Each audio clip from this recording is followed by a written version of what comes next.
Our history books might be missing entire chapters.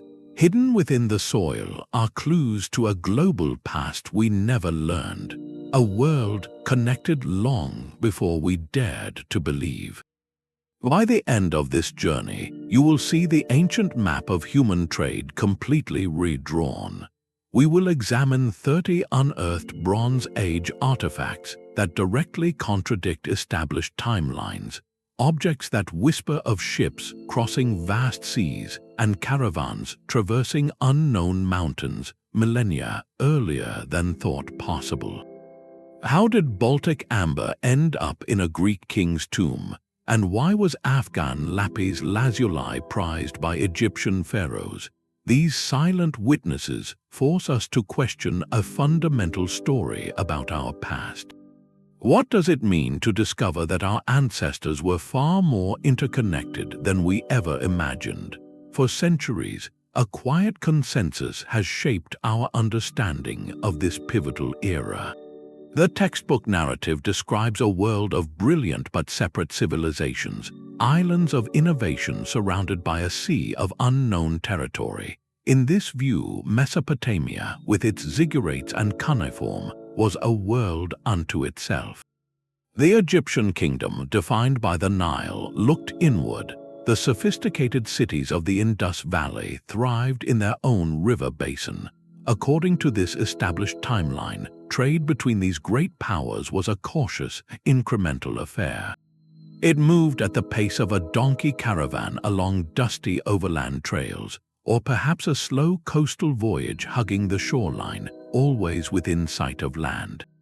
The key technologies that supposedly enabled this limited exchange were the solid wooden wheel, the domestication of sturdy pack animals, and basic sailcraft suited for rivers and calm seas.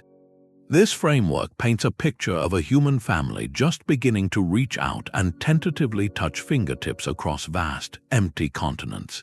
It is a logical, orderly story, built layer by layer from the evidence that seemed most obvious. But archaeology is not a static science. It is a conversation with the past, and sometimes the ground whispers secrets that contradict the loudest theories. What if the artifacts we have been unearthing for decades have been silently arguing against this very timeline? What if beneath the soil lies not a map of isolation, but a web of connections we are only now beginning to trace? This is the foundation of our doubt, the first tremor before the avalanche of evidence. The Mediterranean Sea holds its secrets in deep, dark silence, but in the late 1980s, a sponge diver off the coast of Turkey stumbled upon a ghost. Resting on a steep slope near Uluburun lay the shattered remains of a merchant vessel from the late 14th century before Common Era, a shipwreck so perfectly preserved it became an archaeological time capsule. This was no ordinary find. As researchers carefully mapped the site, they uncovered a cargo that reads like an ancient merchant's manifest of impossible wealth. There were elephant tusks from Africa, jars of terebinth resin, golden chalices, Egyptian scarabs, and Baltic amber. But among this treasure, one commodity stood out for its sheer practical importance: 10 tons of raw copper ingots from Cyprus and 1 ton of tin. Tin is the unsung hero of the Bronze Age, the essential alloy that, when mixed with copper, creates the durable metal that defined an era. Without tin, there is no bronze. The origin of this particular tin, however, sent shockwaves through the historical community. Through advanced chemical fingerprinting, researchers traced the unique signature of these ingots. They did not match known sources in the nearby Anatolian region or even the eastern Mediterranean. The evidence pointed astonishingly far to the west, potentially to the ancient tin mines of Cornwall in Britain, or perhaps to distant sources in Central Asia. Think about that for a moment. This single ship, sailing around 1300 before Common Era, was carrying a ton of material that may have traveled over 3,000 miles before it even touched the deck. This forces a complete recalibration of what we thought was possible. The Uluburun wreck is not evidence of tentative local trade. It is the smoking gun for a sophisticated, long-distance maritime network. It reveals a supply chain that understood demand on one side of the known world and supply on the other, with merchants brave enough to connect the dots across treacherous open water. The presence of such a vital raw material so far from its origin hints at a globalized economy in miniature, a web of connections that makes our old maps of isolated civilizations look embarrassingly empty. The Uluburun wreck proves the raw materials traveled, but what about the ideas?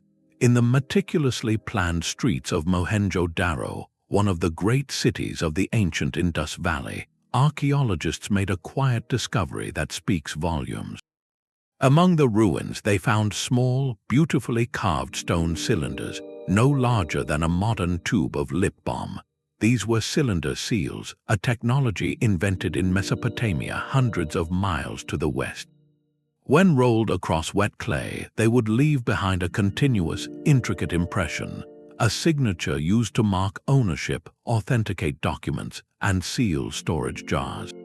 The seals found at Mohenjo-daro, however, did not bear local Indus script or symbols. They were carved with classic Mesopotamian motifs, depicting scenes of heroes battling mythical beasts and worshipping deities from the Tigris and Euphrates river valleys. This is not a case of a traded trinket, a simple object moving from one place to another. A cylinder seal was a deeply personal and administrative object, a tool of bureaucracy, and a marker of individual or institutional identity. Finding one so far from home implies something profound. It suggests that someone from Mesopotamia, perhaps a merchant or an official, was present in the Indus Valley, conducting business and using their own cultural tools to do so. Or conversely, it means an Indus Valley trader adopted Mesopotamian methods to facilitate commerce. Either scenario paints a picture far richer than a simple exchange of goods. This is evidence of an exchange of ideas, of administrative practices, and of cultural symbols. Two great civilizations, separated by over 1,500 miles of formidable mountains and arid plains, were not just aware of each other, they were communicating in a shared language of commerce and authority. These tiny stones whisper of sustained contact, of relationships built on more than just curiosity, relationships that required understanding the other's way of keeping records and marking what was theirs. It hints at a dialogue silent to us but clear to them, bridging the world of the ziggurat and the world of the Great Bath in ways our textbooks are only beginning to translate. The golden death masks of Mycenaean stare out with an eternal, silent authority. These haunting visages, hammered from precious metal, were meant to grant immortality to the warrior kings buried within the deep shaft graves. While the masks capture our imagination, it is a humbler treasure nestled beside them that tells a more revolutionary story. Among the glittering gold and finely crafted weapons, archaeologists have recovered small, smooth beads of a warm, golden material, not metal but amber. This fossilized tree resin, when held to the light, seems to glow from within. Chemical analysis confirms a startling origin. This amber did not come from local Mediterranean pines. Its unique signature matches the amber found only along the distant shores of the Baltic Sea, over 1,200 miles to the north. This creates a geographical paradox that logic struggles to resolve.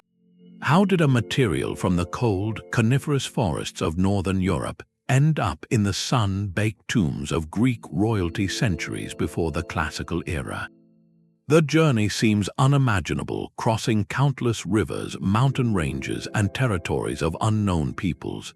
Its presence cannot be explained by a single, daring expedition.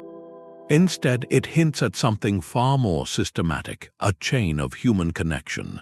We must envision an amber road, not a single path but a sprawling, ancient network of middlemen, a relay race of value and desire.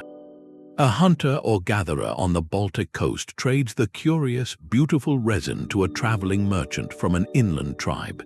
That merchant carries it south, perhaps exchanging it for fine pottery or metal tools at a seasonal gathering. Through countless hands and countless transactions over generations, the amber moves, its value increasing with every mile it travels further from its source. By the time a single, perfect bead reached a Mycenaean goldsmith, it was no longer just tree resin. It was a symbol of ultimate prestige, a piece of the mysterious, distant world worn by a king to showcase his power and reach. This artifact does more than map a trade route. It maps a human network of wants, connecting the frigid north to the Aegean sun, in a web of mutual desire long before history thought such a web could exist. The warm glow of Baltic amber in a Mycenaean tomb is one thing, but the Egyptians sought a color that mirrored the heavens themselves. In the darkened burial chamber of the young pharaoh Tutankhamun, when his golden funerary mask was first revealed, one detail captured the eternal gaze of the world. Set into the gold, framing the eyes with divine authority, were inlays of a deep, celestial blue, a stone so vivid it seemed to hold a piece of the night sky within it. This was lapis lazuli, and for the ancient Egyptians it was more than a gemstone. It represented the vault of heaven, a fragment of the divine realm, and was thus reserved for the most sacred of objects, from the jewelry of royalty to the eyes of statues meant to see into eternity. Yet this stone, so central to their vision of the cosmos, did not come from the sands of Egypt or the nearby hills. Its journey to the Nile began in one of the most remote and inhospitable places imaginable.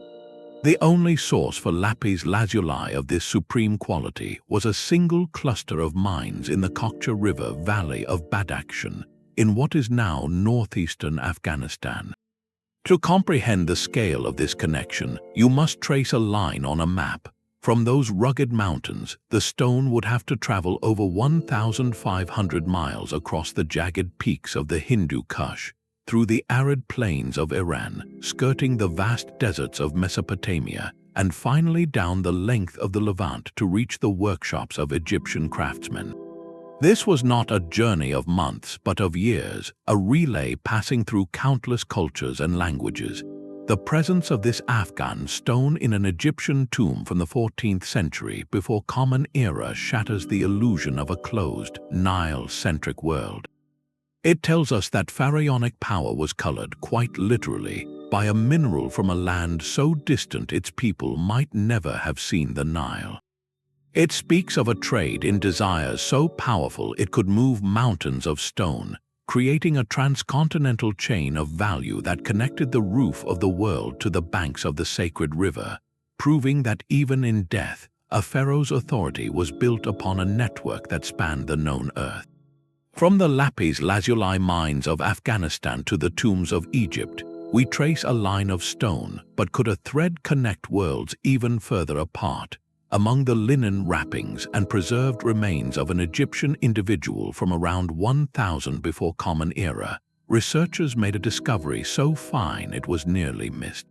Using advanced microscopic analysis, they detected the faintest biological signature clinging to a single hair, proteins consistent with silk. The type of silk, however, is where history holds its breath. The structure suggested it could be from the Bomyx mori silkworm, a species meticulously cultivated in ancient China and nowhere else. This is not a bolt of fabric or a woven garment, but a ghost, a single molecule of possibility. The find is, of course, hotly debated. Could the silk be from a wild, Mediterranean species of moth? It is possible, but the mere chance that it is not, the revolutionary possibility that this microscopic trace came from the Far East, would unravel our timelines completely. The official Silk Road, the celebrated network of caravan routes, is historically placed in the Han Dynasty, beginning centuries later. This nearly invisible clue, if verified, would push that date of contact back by almost 1,000 years. It suggests something profound and delicate, not a paved road of bustling commerce, but the first tenuous threads of connection. Imagine a single, priceless length of fabric, traded hand to hand over a lifetime, moving from the Yellow River Valley across the vast steppes of Central Asia, through mountain passes and oasis towns until it finally, miraculously, reached the Nile. Its journey would be a story lost to time, its origin perhaps forgotten by the time it became a token in an Egyptian burial rite. This artifact does not shout of empires meeting, it whispers of networks feeling their way across a continent, a single strand of proof that the world was woven together long before the maps were drawn. Deep in the heart of Germany, a metal detectorist's beep unveiled a mystery that rewrote the heavens. Known as the Nebra Sky Disk, this bronze circle, inlaid with gold symbols of the sun, moon, and stars, is the oldest known concrete map of the cosmos, dating back over 3,600 years. Its purpose was likely sacred, a ritual object used by a sun cult to harmonize their calendar with the celestial dance above. But while the golden symbols capture our gaze, the very metal that holds them tells a more earthbound and perhaps more revolutionary tale. The disk itself is made of bronze, an alloy of copper, and that crucial ingredient, tin. For decades, scholars assumed the materials for such a locally significant object would be locally sourced. Recent scientific analysis, however, has delivered a stunning verdict. The chemical fingerprint of the tin within the Nebra Sky Disk does not match any known sources in Central Europe. Instead, the evidence points across the sea to the ancient tin mines of Cornwall in southwestern Britain. This simple fact transforms the object's entire story. A cultic treasure buried on a hilltop in what is now Saxony-Anhalt was literally forged from metal that began its life over 800 miles away. This is not a case of a traded luxury good like amber or lapis, but of a fundamental raw material traveling an immense distance to become part of a community's most important spiritual technology. It reveals a supply chain that was both robust and routine enough to service not just warriors needing swords, but priests needing ritual objects. The tin's journey implies a network so established that the makers of the disk likely had no concept of its distant origin. They simply knew that this particular metal worked. The Nebra Sky Disk, therefore, becomes a dual map, one side charting the stars for a local people, the other side charting a hidden web of European trade that connected mines, merchants, and mines across a continent, proving that even the tools used to understand the universe were products of a surprisingly small world. While the Nebra Sky Disk reveals a tin network, the very foundation of the Bronze Age rested on another metal, copper. To understand the scale of this ancient economy, we must look not to finished treasures, but to the raw, unglamorous ingots that fueled an era. For decades, archaeologists studying the magnificent cities of Mesopotamia, like the legendary Ur of the Chaldees, uncovered vast quantities of copper artifacts, from tools to weapons to ceremonial objects. The assumption was natural that such a powerful civilization would have sourced its most critical metal from nearby, perhaps from the Taurus Mountains in modern-day Turkey. But science once again had a different story to tell. Through precise chemical fingerprinting, researchers analyzed the copper from these Mesopotamian sites and compared it to ore samples from across the ancient Near East. The match was not local. The unique metallic signature pointed consistently and conclusively to mines over 1,200 miles away, in the remote mountains of Oman, on the southeastern tip of the Arabian Peninsula. This single finding transforms a map. It reveals a thriving, long-distance maritime highway across the Persian Gulf, a Bronze Age shipping lane buzzing with activity. Imagine the logistical feat, ships laden with tons of raw copper ingots, braving the open waters of the Gulf, navigating by stars and coastal landmarks to deliver their essential cargo to the docks of Sumerian city-states. This was not occasional contact, it was the lifeblood of an empire. It forces us to reimagine Mesopotamia not as a purely landlocked river civilization, but as a formidable maritime trading power. Their merchants and sailors were actively engaged in securing vital resources from across the water, establishing colonies and way stations to manage this crucial flow of material. The discovery rewrites the economic geography of the early Bronze Age, proving that the first great civilizations were built not in isolation, but on a foundation of international trade, with copper from Amoni Mountains literally flowing into the very pillars of Mesopotamian power. The metal that built Mesopotamia came from across the sea, but the ideas that shaped empires rolled in on wheels, far from the Mediterranean shores, in the arid plains of what is now Turkmenistan. The Oxus civilization thrived as a brilliant and often forgotten hub. Among its treasures, archaeologists unearthed a small masterpiece, a delicate model of a chariot crafted from gold. This is not a child's toy, but a ceremonial object, a symbol of the highest status and technological prowess. The chariot, with its spoked wheels and elegant design, represents a revolution in mobility and warfare, a technology that would redefine power from the banks of the Nile to the valleys of the Yellow River. Finding such a precise model here in the heart of Central Asia is profoundly telling. It means the people of the Oxus civilization were not just aware of this advanced vehicle, they had integrated its symbolism into their own culture of prestige. This artifact transforms our view of the region completely. For too long, maps of the ancient world depicted Central Asia as a vast, empty barrier, a wasteland separating the great civilizations. The Golden Chariot model argues otherwise. It suggests this land was not a wall, but a bridge, a dynamic crossroads buzzing with exchange. Think of the knowledge required to build a real chariot, the understanding of woodworking, metallurgy for fittings, and the domestication and training of horses. This knowledge did not spontaneously appear in isolated pockets. It flowed along routes of contact. The Oxus region, positioned at the intersection of routes leading to Mesopotamia, the Indus Valley, and the steppes beyond, likely served as a crucial transmission point, a place where the concept of the chariot was refined, adopted, and passed along. This small golden model is a testament to a connected world where the most powerful ideas about movement and dominance could travel across continents, turning a seemingly remote culture into a vital linchpin in the network of ancient innovation. The Golden Chariot model spoke of ideas in motion, but what about the language of art itself? Far to the north, in the bogs and burial mounds of Scandinavia, a different kind of treasure was being placed with care. These were not raw ingots, but finished objects of stunning craftsmanship, bronze razors with finely etched handles and swords with intricately decorated hilts. To the local chieftains who owned them, they were symbols of status and ritual. To modern archaeologists, they became a puzzle.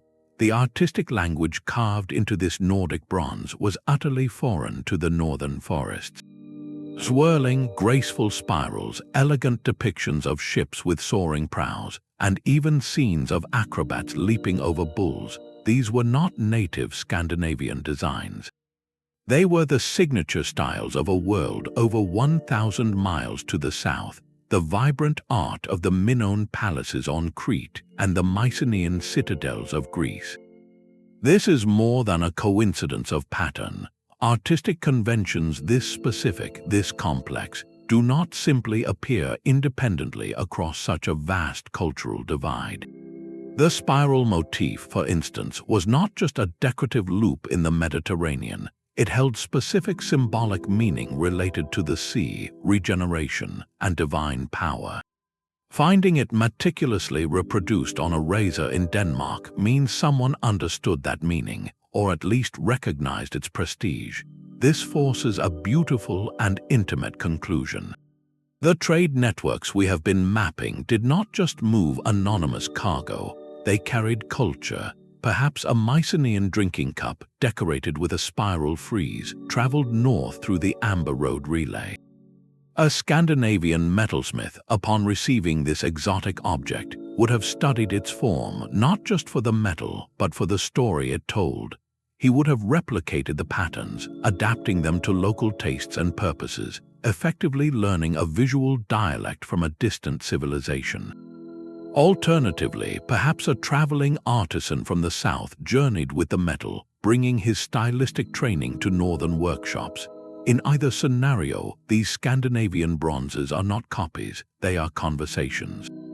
They reveal that northern European elites were not passive recipients of raw materials, but active participants in a pan-continental aesthetic dialogue.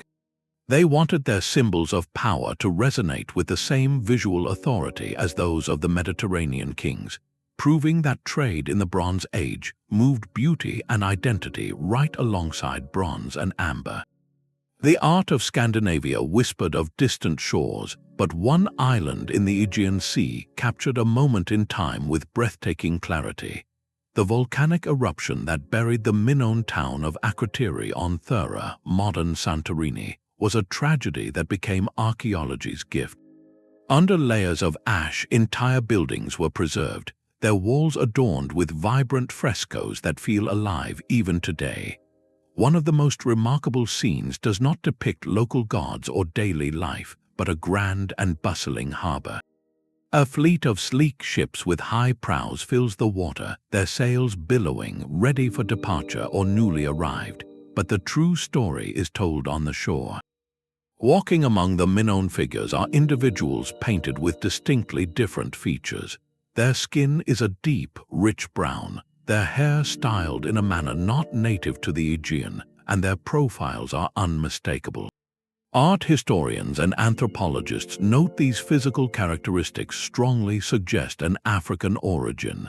They are not depicted as captives or exotic curiosities, but as active participants in the scene. Some carry what appear to be animal hides, gifts or goods that analysis suggests could very well originate from the North African coast, perhaps Libya. This is not imaginative art, it is a snapshot. The fresco serves as a direct visual record of a multi-ethnic, interconnected maritime world. It shows us that envoys, merchants, or dignitaries from Africa were present in the heart of the Minoan world, engaged in what appears to be a formal exchange. For an era with scarce written records, this painted wall is more valuable than any ledger. It provides undeniable proof of long-distance diplomatic or trade missions, painting a picture not of isolated cultures gazing curiously at each other from afar, but of a vibrant, cosmopolitan network where the Aegean and African coasts were in direct and meaningful dialogue. This single image, frozen by volcanic ash, allows us to see the ancient global village, alive with color and movement, centuries before we thought such a village could exist. The fresco on Thera captures a moment of living exchange, but other treasures speak of journeys completed, their origins locked within their very chemistry. In the shadowy barrows of ancient Scandinavia, where chieftains were laid to rest with their most prized possessions, archaeologists have recovered small, mesmerizing spheres of a deep, celestial blue. These are not stones, but beads of early glass, a material so rare and complex in the Bronze Age it was considered more precious than gold.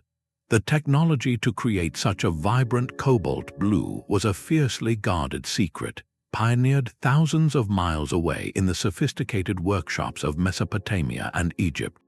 To produce this color required not just skill, but access to specific minerals and the high-temperature furnaces that few cultures possessed. Scientific analysis of these Nordic beads often reveals a startling truth. Their chemical fingerprint matches the unique recipes of Mesopotamian glassmakers. Consider the sheer improbability of this object's journey. A bead, crafted in the heat of a Middle Eastern furnace, perhaps in the city of begins an epic trek. It would travel north through Anatolia, across the river systems of Central Europe, and into the lands of various tribal networks, each exchange adding to its mystique and value. By the time it was sewn onto the tunic of a Nordic elder or placed in a child's grave, it was no longer merely glass, it was a piece of the mythic South, a solidified fragment of a sun-drenched, advanced world. Its presence in a northern burial mound is a powerful statement.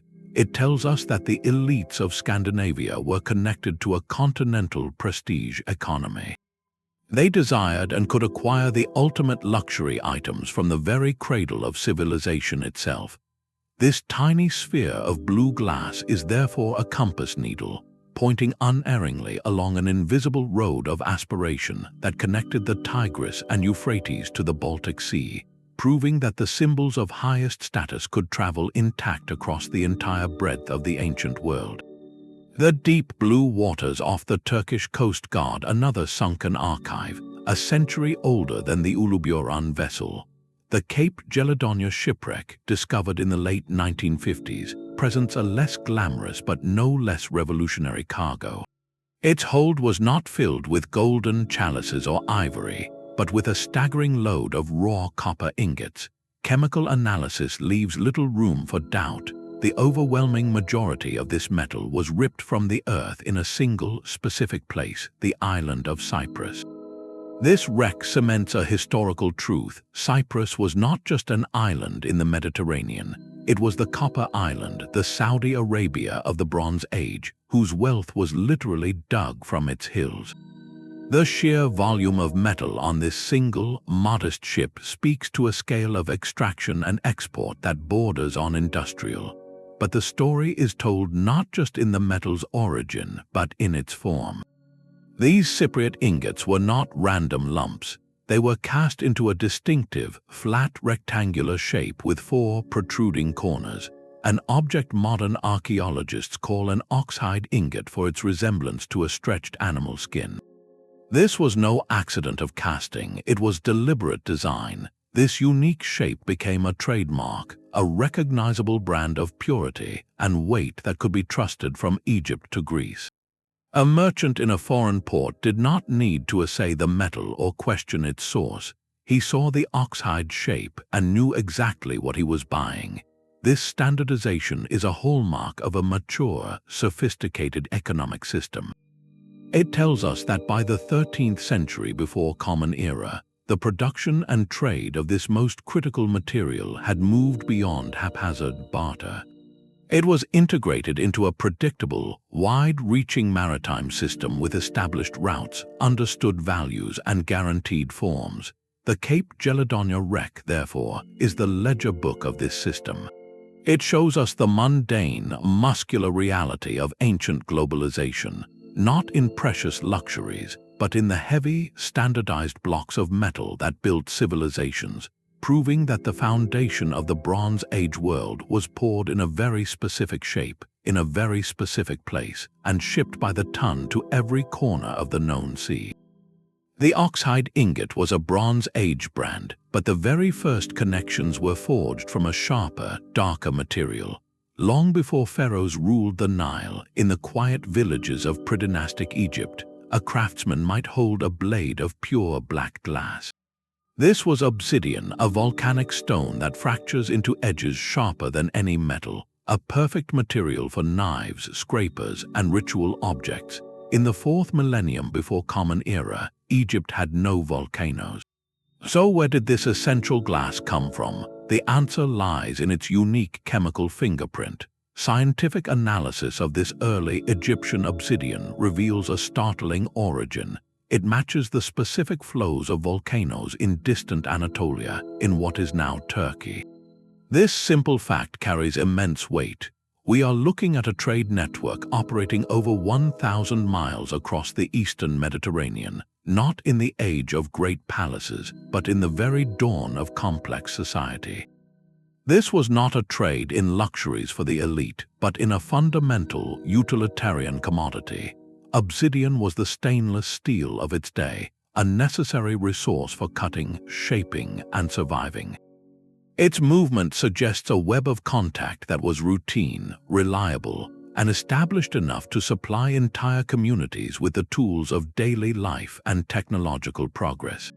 Imagine the journey, a cache of this precious black glass traveling by boat from the Anatolian coast, island hopping across the Aegean, down the Levantine shore, and finally into the hands of an Egyptian village elder. This artifact pulls the timeline of global trade back centuries earlier than we once thought. It reveals that the foundations of our interconnected world were not laid by kings seeking gold, but by practical communities seeking the best stone for a sharp edge, proving that necessity, not just desire, built the first bridges across the ancient seas. The Obsidian trade connected continents at the dawn of civilization, but as societies grew richer, their desires turned to a metal that captured the sun. In the rolling hills of southern England, the earth holds the resting places of a powerful elite known today as the Wessex culture. Their burial mounds, great grassy barrows that still dot the landscape, were filled with treasures meant to proclaim status for eternity. Among the most striking are objects of radiant gold, lunuli, which are crescent-shaped neck ornaments, and intricate decorative discs. For a long time, scholars assumed this wealth was locally sourced, perhaps panned from English rivers. Yet modern science has traced a different path. Through precise chemical analysis, researchers have found that the unique signature of this Wessex gold does not match any known deposits in southern Britain. The closest match lies across the Irish Sea. The gold likely originated from the Wicklow Mountains or other ancient sources in Ireland. This discovery transforms a map. It reveals a thriving maritime exchange circuit operating around 4,000 years ago, an Irish Sea Bronze Age. Raw gold from Ireland was likely shipped eastward, where master craftsmen in Wessex workshops transformed it into symbols of divine and political power. These finished objects might then circulate back across the water or south to the continent, entering wider prestige networks. This robust regional trade challenges the outdated image of prehistoric Britain as a foggy, isolated backwater. Instead, it shows a land of dynamic chiefdoms actively engaged in a complex web of material and social exchange. A Wessex chieftain buried with an Irish gold lunula was not just showing off wealth, he was displaying his connections. His authority was literally forged from a material drawn from across the water, proving his reach and his participation in a world where value and identity flowed as freely as the sea currents between their shores. This cross-cultural exchange was not confined to metals or raw stone. It extended even to the humble clay pot. In the fertile lands of Egypt's Nile Delta, archaeologists sifting through layers of ancient soil have uncovered fragments of pottery that do not belong. These are not the familiar, sturdy Egyptian jars used for storing grain, but something far more delicate and artistic. They are shards of what is known as Khmer's ware, a distinct style of fine pottery produced exclusively on the island of Crete during the height of Minoan civilization. This ware is instantly recognizable, its thin walls expertly thrown on a potter's wheel, decorated with elegant, swirling patterns in creamy white and vibrant red against a deep, glossy black background. In Minoan society, these were not everyday dishes, they were luxury items, perhaps used in palace rituals or as prestige tableware for the elite. Finding them in Egypt, hundreds of miles across the open Mediterranean, is a quiet but powerful testament to a sustained relationship. These vessels were far too fragile for their journey to be an accident or the result of a single, lost shipment. Their presence suggests a regular trade route, with Minoan ships likely carrying prized cargoes of Cretan olive oil, aromatic resins, or fine wines stored within these very jars. Upon reaching Egyptian ports, the contents would be consumed or used, but the beautiful container itself was often kept, a treasured exotic object that might grace the home of a local official or merchant. This is more than just evidence of trade, it is a record of ceramic diplomacy. The Minoan potter, decorating a vessel with spirals that evoked the sea, could never have imagined his work ending up on a shelf beside the Nile. Yet through this exchange, Egyptian tastes were subtly influenced, and Minoan artisans gained renown in a foreign land. Each recovered fragment is a tangible link, a broken piece that once helped carry not just goods, but an entire aesthetic across the water, weaving the material cultures of two great civilizations into a single, interconnected tapestry of ancient life. The luminous blue of Mediterranean glass beads and the gleam of Irish gold speak of a world in motion, but in the east, another stone held a power far beyond its physical beauty.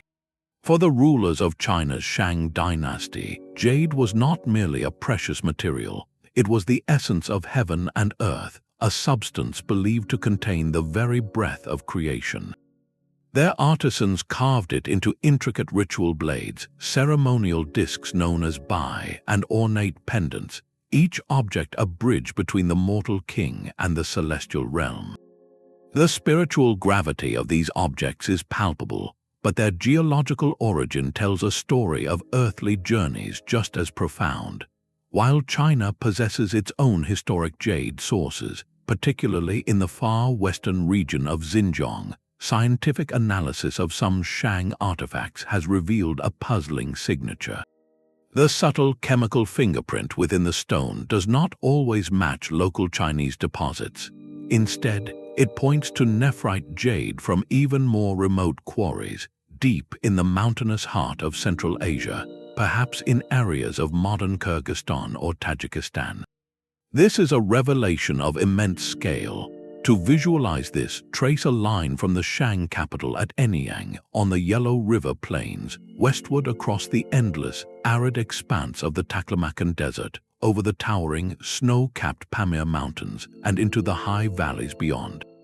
This journey spans well over 2,000 miles of the most forbidding terrain on the planet. The idea that Shang elites were using jade from such a distant source centuries before the Han Dynasty's Silk Road forces us to reconsider their world. It suggests that the spiritual imperative to acquire the most potent, the most ritually pure jade was a driving force as powerful as any economic motive. This was not a trade in luxuries for vanity's sake, but a sacred procurement. It implies the existence of intermediaries, perhaps nomadic cultures of the steppe who acted as crucial links in a chain of reverence, moving the sacred stone from its distant mountain cradle to the hands of Shang diviners. Each carved blade, therefore, becomes a dual symbol, one face speaking to the heavens, the other whispering of caravans moving silently through high mountain passes, connecting the spiritual core of early China to lands it would not formally meet for 1,000 years. The sacred jade of the Shang connected heaven to distant mountains, but in the bustling courts of the ancient world, another art form wove its own invisible threads. Within the sun-baked mud-brick walls of the royal palace at Mari, a city that once commanded the middle Euphrates, archaeologists uncovered an object of serene beauty.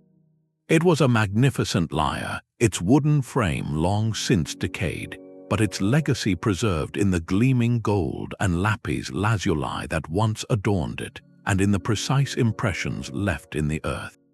This was not merely a royal instrument, it was a masterpiece of craftsmanship designed to fill a grand hall with music. Yet, when experts studied its form, the contours of its soundbox and the arrangement of its strings, they noticed something quietly extraordinary. Its design bore a striking, undeniable resemblance to the harps and lyres depicted in the art of a civilization over 1,000 miles to the east, in the carved seals and figurines of the Indus Valley. This similarity is too specific to be coincidence. We are not looking at a generic shape, but at a shared blueprint for a complex machine of sound. This artifact represents a different kind of exchange, one that moves beyond raw materials and finished luxuries. A harp is not a trade good in the traditional sense. You do not ship it in bulk for profit.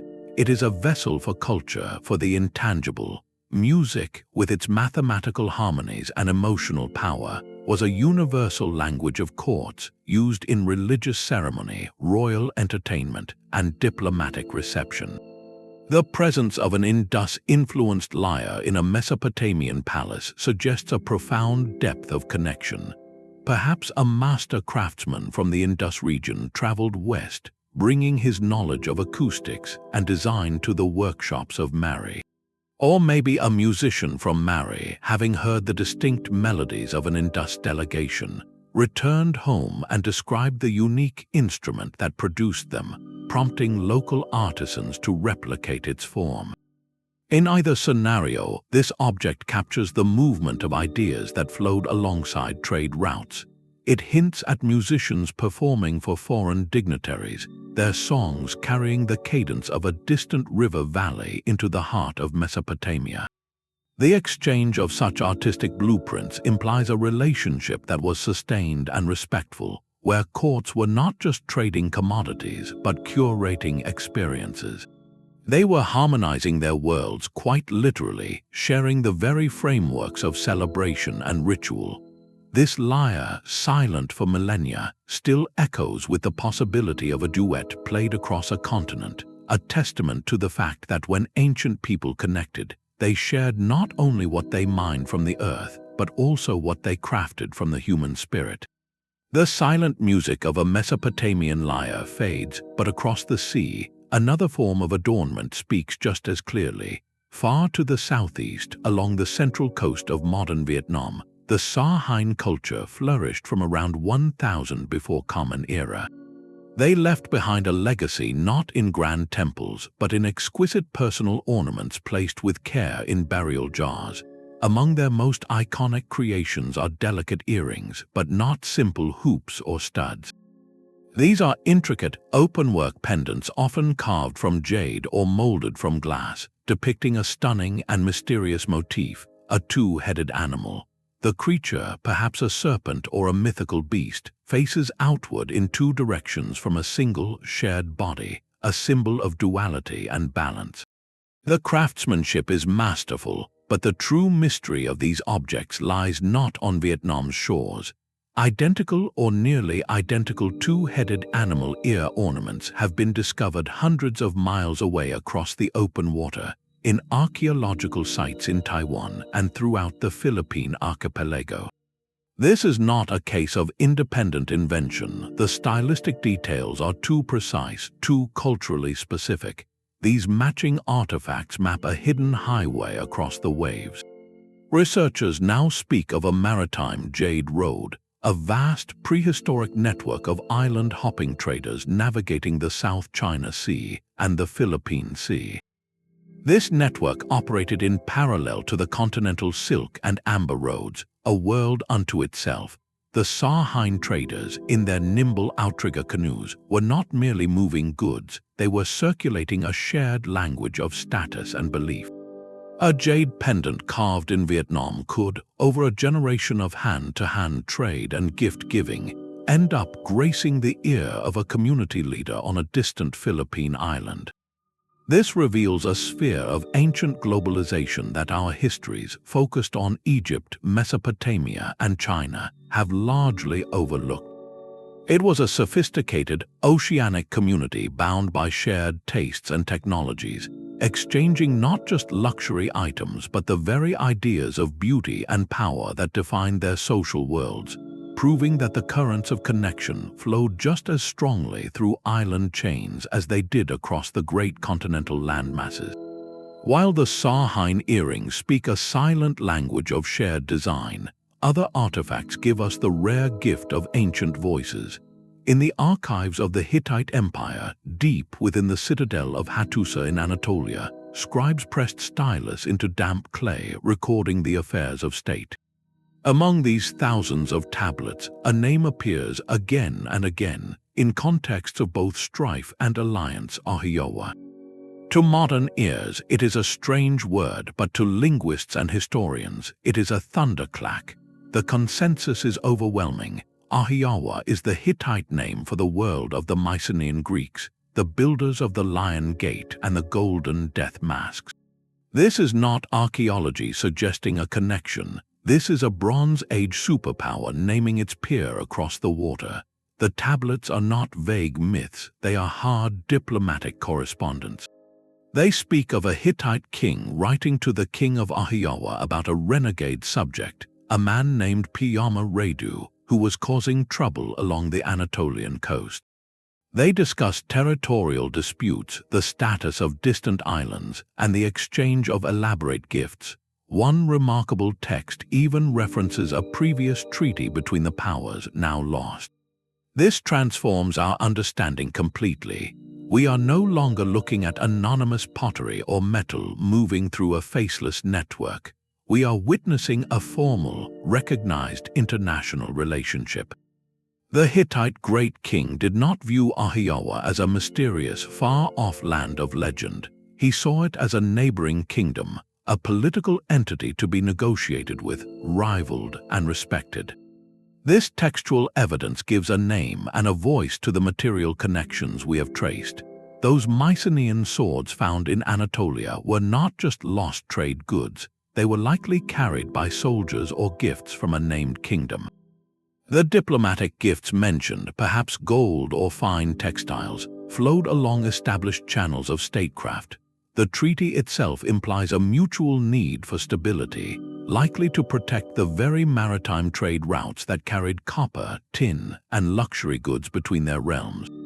For the first time in our journey, we hear the ancient world speaking directly about its own interconnectedness, proving that the map of the late Bronze Age was not just a web of goods, but a documented network of powerful, talking kingdoms. The Hittite archives name a world of kings and treaties, but on a rugged island far to the west, a different civilization left its history in metal, not clay. On the island of Sardinia, the Nuragic people built a landscape of mystery, thousands of stone tower fortresses called Nuragi that still dominate the hills. While their unique towers stand silent, their voice comes from thousands of small, intricate bronze figurines. These were not crude effigies. They depict a vibrant society, warriors with shields and swords, farmers with animals, and most tellingly, detailed models of ships with high prows and central masts. The figurines are a proud declaration of Nuragic identity, yet a closer look reveals a fascinating paradox. The armor worn by the bronze warriors, particularly their distinctive crested helmets and detailed cuirasses, does not appear in a vacuum. Art historians note striking stylistic parallels with helmet designs found on Cyprus and in the wider Near East. This similarity is a quiet clue with loud implications. Sardinia was rich in copper and other valuable minerals, resources that would have made it a key destination for the eastward-looking trade networks we have already mapped. The artistic echo suggests those trading ships carried more than just goods. They carried ideas. A Cypriot merchant or mercenary stepping onto a Sardinian beach might have worn a helmet of a particular design. A local Nuragic metalsmith, observing this foreign warrior, could have incorporated those elements into his own sacred or votive figurines, blending an external influence with a deeply local art form. This transforms Sardinia from a remote, enigmatic island into an active participant in the Mediterranean dialogue. The Nuragic people were not merely mining copper for export, they were absorbing the cultural currents that arrived with each ship, weaving their own distinctive identity from threads that stretched all the way to the Levant. Their bronze figurines, therefore, are a fusion, a testament to an island that was both fiercely independent and intelligently connected, watching the wide world from its stone towers and reflecting it back in gleaming metal. The towering stone temples and grand royal barges of ancient Egypt were built from a material the Nile could not provide. Along the coast of the Levant, the great port city of Byblos rose to power by supplying that crucial lack.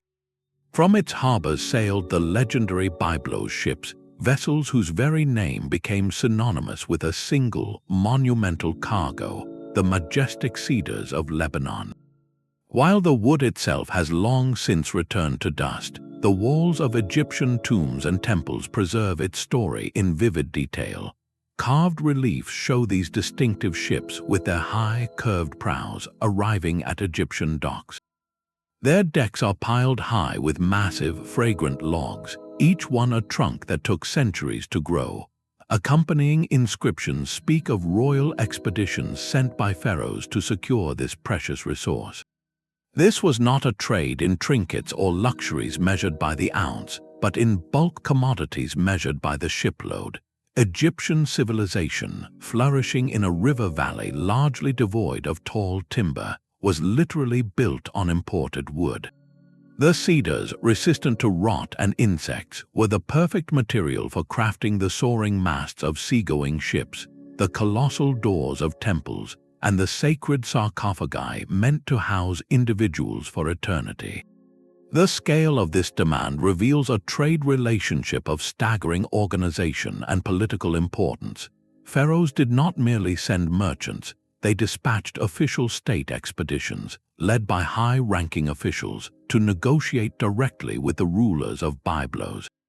This was state-sponsored resource acquisition on an industrial scale, a relentless economic engine that drove maritime innovation for centuries. The very design of ships evolved to carry these immense, heavy loads across the open Mediterranean. The cedar trade, therefore, was the backbone of Egyptian ambition, a silent partnership between mountain and river that shaped not only architecture and shipbuilding, but the very geopolitics of the Bronze Age, binding the fate of two distant lands together through the indispensable gift of the forest. The towering cedars of Lebanon built Egyptian ships, but the very bronze that tipped their weapons came from a place they could not name. In the administrative heart of Mesopotamia, scribes hunched over damp clay tablets, their reed styluses pressing the wedge-shaped marks of cuneiform. These were not epic poems or royal decrees, but the mundane records of a state economy, ledgers of grain, wool, and metals. Among these dry inventories, a single commodity stands out for the mystery that surrounds it: tin. The tablets record its receipt into palace storerooms, carefully noting its weight and quality. But when it comes to its origin, the scribes could offer only a vague, telling phrase. They wrote that it came from a faraway land. This simple description is a window into the ancient mind. For the bureaucrats of Ur or Mari, tin was not a local resource like barley from the nearby fields or copper from the known mountains of Oman. It was an exotic necessity, arriving through channels so long and intermediaries so numerous that its ultimate source was lost in a haze of distance. The vagueness is profound. It tells us that the Mesopotamians, masters of administration who could account for every sheep in a flock, had no clear map for the beginning of the tin supply chain. This was a critical gap in their otherwise meticulous world knowledge. The tin trade was not a direct, state-controlled enterprise like the cedar expeditions to Byblos. It was likely a cascading series of exchanges, passing from miner to local trader, to caravan master, to port merchant, and finally to the Mesopotamian official, with each hand adding a layer of obscurity. The scribe, weighing the precious metal, knew only that it came from beyond the horizon, from a far away that was both a geographical fact and an admission of limits. This textual artifact, therefore, confirms something the physical objects only imply. Tin was not just a traded good, it was a mystery commodity, its value heightened by its enigmatic journey. The very foundation of Bronze Age power, the metal that defined the era, flowed into its greatest cities from a source its own people could not pinpoint, a silent testament to a world already woven together by threads too long and complex for any single empire to fully see.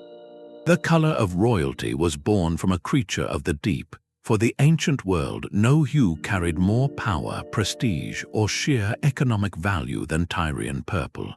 This legendary dye, a rich, deep crimson that did not fade with time, was extracted through a notoriously difficult and foul-smelling process from the mucus of a specific Mediterranean sea snail, the murex. Its production became the signature industry of the Phoenician cities, especially Tyre, creating a monopoly on a color so expensive it became synonymous with imperial power from Rome to Persia. For centuries, the story seemed complete, a Mediterranean tale of maritime mastery. Yet, recent science has begun to color outside these lines. Advanced chemical analysis of ancient textile fragments bearing this iconic purple has yielded a puzzling result. The molecular signature of the dye on some artifacts does not perfectly match the known Mediterranean murex species. Researchers are now investigating a startling possibility that the dye masters of antiquity may have occasionally sourced their snails from beyond the Pillars of Hercules, from the cold, rough waters of the Atlantic coast. This is not a minor detail. If proven, it rewrites the map of an entire industry. It suggests that the secretive Phoenician traders, already the supreme merchants of the inland sea, had established knowledge of and access to resources from the vast, terrifying Atlantic Ocean. They would have needed to navigate the treacherous Strait of Gibraltar, a place ancient sailors viewed with superstitious dread as the edge of the known world, to collect these alternative snails. This hints at a procurement network of breathtaking scope, one that treated the Atlantic not as a barrier but as an extension of their workshop. The pursuit of the perfect purple, it seems, may have driven them to look further than we ever dreamed, weaving the stormy Atlantic coast into the same luxurious fabric that draped the emperors of a sun-drenched inland sea. The pursuit of a perfect purple may have stretched to the Atlantic, but another technology conquered continents with breathtaking speed. From the plains of Greece to the river valleys of China, a new kind of power appeared on the horizon around 2,000 to 1,500 years before Common Era. It was not a single object but a complete system, a package deal that would redefine warfare and royalty. The light, spoked-wheeled chariot, the specially bred horse to pull it, and the intricate set of bridles, bits, and armor that made it all work, this complex arrived as a revolution. Its nearly simultaneous emergence across such a vast expanse of Eurasia presents one of the most compelling arguments for deep, ancient connection. Independent invention in so many separate cultures at the same time stretches credibility to its breaking point. This was not a slow, creeping idea, it was a technological wildfire. The chariot complex was the ultimate traded commodity, but it was not a good you could simply box and ship. Its arrival signaled something far more profound than a trade route. It meant the movement of people. To build an effective chariot core, you needed more than blueprints. You needed the master woodworkers who understood how to bend wood for a lightweight, flexible frame that could survive the shock of a battlefield. You needed the trainers who knew how to break and pair horses for this terrifying, coordinated work. You needed the breeders with the knowledge to select and raise animals with the right temperament and strength. And you needed the warriors themselves, the elite who would become the nucleus of a new aristocratic military class. The spread of the chariot, therefore, represents the wholesale transfer of an entire social and technological capability. A king in the Yellow River Valley, upon seeing this new weapon system, did not just want the chariots, he wanted the knowledge that made them possible. He would have sought out or been visited by itinerant specialists from the steppes or beyond, experts who carried this bundled knowledge in their heads and hands. Their arrival reshaped societies from the ground up, creating a new elite whose status was literally hitched to this advanced machine. The rapid diffusion of the chariot complex maps a highway of ideas where the most valuable cargo was not amber or tin, but human skill, galloping across the ancient world and dragging entire civilizations into a new age of power. The chariot complex swept across continents, but on a cluster of islands far from the mainland, another culture built its world from stone. On Minorca, one of the Balearic Islands rising from the western Mediterranean, the Talaiotic people left a haunting landscape. They did not erect pyramids or palaces, but something more enigmatic, the Talaiots. These are massive, circular stone towers, some reaching over 30 feet tall, their original purpose still debated by scholars. They stand as silent sentinels, suggesting a society organized for ceremony, community, and perhaps defense. For a long time, these imposing structures painted a picture of a deeply insular culture, a world turned inward, defined by its own unique traditions on its rocky island home. Yet the tools and ornaments found within their settlements tell a different, more connected story. The Talaiotic culture was, after all, a Bronze Age society. They crafted fine bronze daggers, axes, and delicate silver jewelry, objects that speak of both artistry and social hierarchy. But here lies the puzzle. Minorca has no significant natural deposits of copper or tin, the essential components of bronze, nor any known silver mines, the very metals that defined their technological age and allowed them to carve their society from stone did not come from their own soil. Scientific analysis of these artifacts confirms what logic suggests. The raw materials were imported. The copper and tin likely traveled by sea from the distant mainland of Iberia, modern-day Spain and Portugal, a voyage of over 100 miles across open water. The silver may have come from even farther afield, perhaps from mines in the Aegean. This simple fact transforms our understanding of the Talaiots. Those towering stone monuments are not symbols of isolation, but of connection. They are the product of a people who were active, necessary participants in a wider Mediterranean web. To build their distinctive society, they needed to engage. Talaiotic traders or visiting merchants would have negotiated for ingots of bronze and small, precious cakes of silver, likely exchanging local goods like salt, dried fish, or perhaps the skills of their renowned slingers, warriors famous throughout antiquity. Their society, therefore, was not an isolated curiosity, but a node. It was a destination on a map we are still drawing, proving that no island, no matter how remote it may seem, was truly an island in the Bronze Age. The Talaiots stand not in defiance of the wider world, but because of it. Their silent stones built from the very metals that flowed along ancient sea lanes. The stone towers of Minorca stood against a stable world, but that world was about to shatter. On the walls of Medinet Habu, the mortuary temple of Rameses III in Egypt, a pharaoh's artists carved a scene of chaos and survival. They depicted a swirling, desperate naval battle, a last stand against a faceless, terrifying force the Egyptians simply called the Sea Peoples. Among the named groups in these inscriptions, one stands out for its geographic puzzle, the Shekelesh.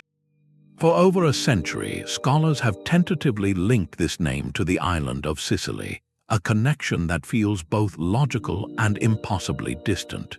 But the true artifact here is not a name, it is the visual record of the warriors themselves. The carved reliefs show the Shekelesh and their allies not as a uniform horde, but as a confused amalgamation. Their weapons and armor are a museum of the collapsing Mediterranean. Some carry round shields and wear horned helmets reminiscent of the Aegean world. Others wield swords of a type forged in Anatolia, while their body armor suggests designs from the Italian peninsula. This is not the equipment of a single, coherent army from one place. It is the kit of a coalition forged in crisis, a scrambling of martial technologies from across the known world. The depiction is a frozen moment of catastrophic blending. It suggests that the Great Bronze Age collapse was not a simple on-off switch for civilization, but a violent, turbulent mixer. As palaces burned and trade routes snapped, entire populations were set adrift. Soldiers of fortune, displaced communities, and fleeing artisans carried their most vital knowledge with them, how to fight and how to craft the tools of war. The Shekelesh, whether from Sicily or elsewhere, became a walking archive of this scrambled world. Their mixed arsenal proves that the collapse did not halt the movement of ideas. It accelerated it in the most destructive way possible. The very event that supposedly ended the interconnected Bronze Age may have been its most intense, if tragic, period of forced exchange, hurling people and their technologies across the sea in a desperate storm that forever changed the cultural map of the ancient world. The swirling chaos of the Sea Peoples was a violent end to one world, but from its ashes, new crossroads of culture would rise in even more unexpected places. In the stark, sweeping plains of northern Afghanistan, where the foothills of the Hindu Kush meet the vast Eurasian steppe, a discovery in the late 1970s seemed to capture sunlight itself. Known as the Bactrian gold, this was not a single artifact but an entire treasury. Over 20,000 individual pieces of jewelry, ornaments, and ceremonial objects, each crafted from the most radiant gold. A crown composed of delicate, detachable trees, a pendant depicting the Greek goddess Aphrodite, belts adorned with dragons, and clasps in the shape of winged lions. To simply call it beautiful is to miss the point entirely. This collection is a visual conversation, a stunning argument against cultural isolation. Each piece speaks in a different artistic dialect. Here, the intricate, symmetrical patterns of Persian art. There, the dynamic, animal-style motifs favored by the nomadic horsemen of the steppes, and woven throughout, the sinuous, graceful forms of dragons and other creatures that echo artistic traditions from far to the east in China. This is not the art of a single, insular kingdom. It is the art of a consummate middleman, a society that did not just trade goods, but actively curated and blended aesthetics. Bactria was not on the edge of the world, it was the central plaza. Caravans from Persia, the steppes, and the Silk Road all converged here, and with them came not only silk and spices, but also artists, ideas, and entire schools of design. The local goldsmiths of Bactria became masters of fusion. They listened to all these visual languages and created a new, magnificent dialect of their own. Even the gold itself tells a story of multiple origins, its chemical signature hinting at sources from different mountains and rivers across the region.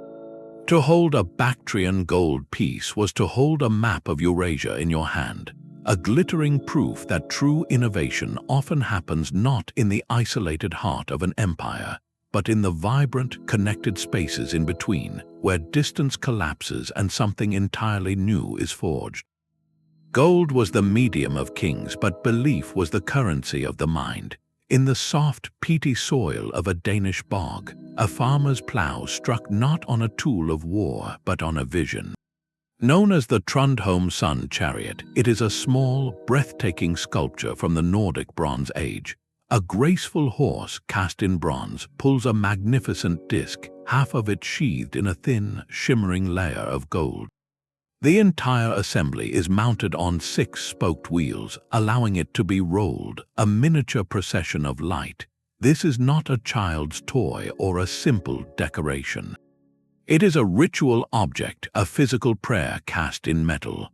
The symbolism is unmistakable. A divine horse pulls the sun itself across the heavens, from the golden day into the bronze night, a perfect model of the cosmic cycle that governed all life. The power of this artifact, however, lies not in its lonely beauty but in the company it keeps. The concept of a solar deity traversing the sky in a horse-drawn chariot is not unique to Denmark. We find echoes of this powerful idea in the mythologies of ancient Greece with Helios, in the Vedic traditions of India with Surya, and later in the lore of countless cultures. This is not a case of a physical object traveling a trade route like an ingot or a bead. This is something far more profound, the movement of an idea, a complete cosmological story. How did such a specific and complex spiritual concept appear in the far north of Europe? The answer likely lies in the very networks we have been mapping. The same routes that carried Baltic amber south to Mycenaean and Mediterranean bronze north to Scandinavia did not move only silent cargo. They carried people, and people carry stories. Imagine a trader from the south sitting by a fire in a Nordic chieftain's hall. After the business of metal and fur is concluded, talk turns to the world. The trader might speak of the great sun god of his homeland, describing his dazzling chariot and his celestial journey. The local smith and chieftain, whose lives are dictated by the short summer sun and long winter dark, would listen with rapt attention. Here was a story that gave majestic form to their most powerful natural force.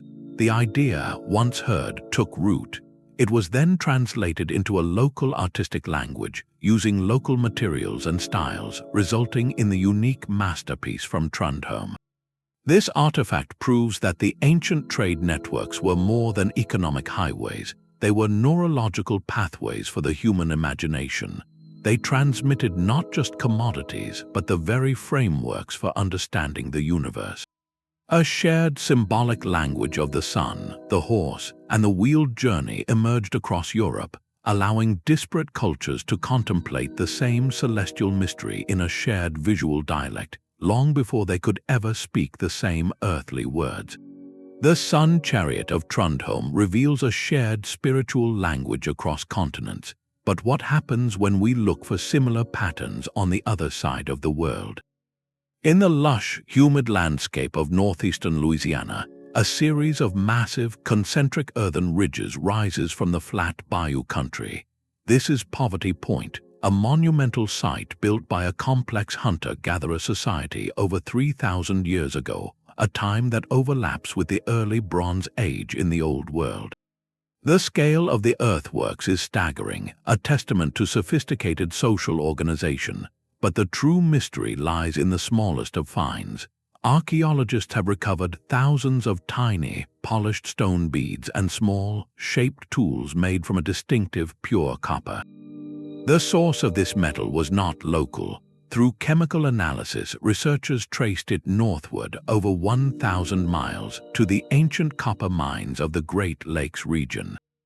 This discovery maps a continent-spanning trade network in prehistoric North America, a vibrant exchange of materials and ideas that flourished entirely independent of the web we have been tracing across Eurasia. It stands as a powerful comparative mirror. The people of Pottery Point did not need pyramids or written ledgers to engage in long-distance exchange. They simply had the desire, the social networks, and the knowledge to make it happen. This fact is a quiet revolution in perspective. It demonstrates that the impulse to connect, to seek out distant resources and forge relationships across vast spaces, is not a peculiar invention of Mediterranean kings or Mesopotamian merchants. It is a human universal.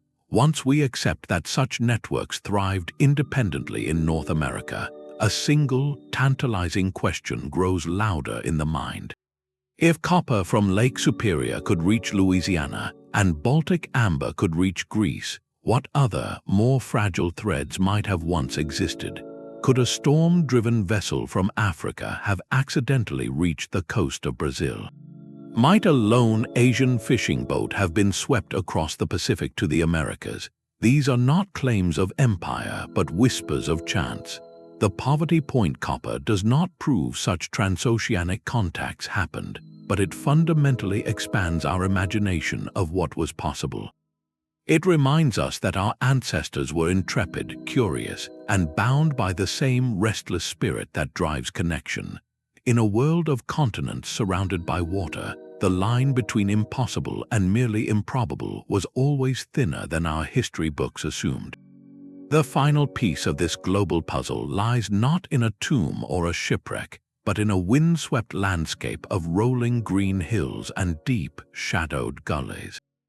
In the far southwestern corner of Britain, the tin mines of Cornwall represent the ultimate source, the beginning of the chain for so much of the bronze that shaped an era.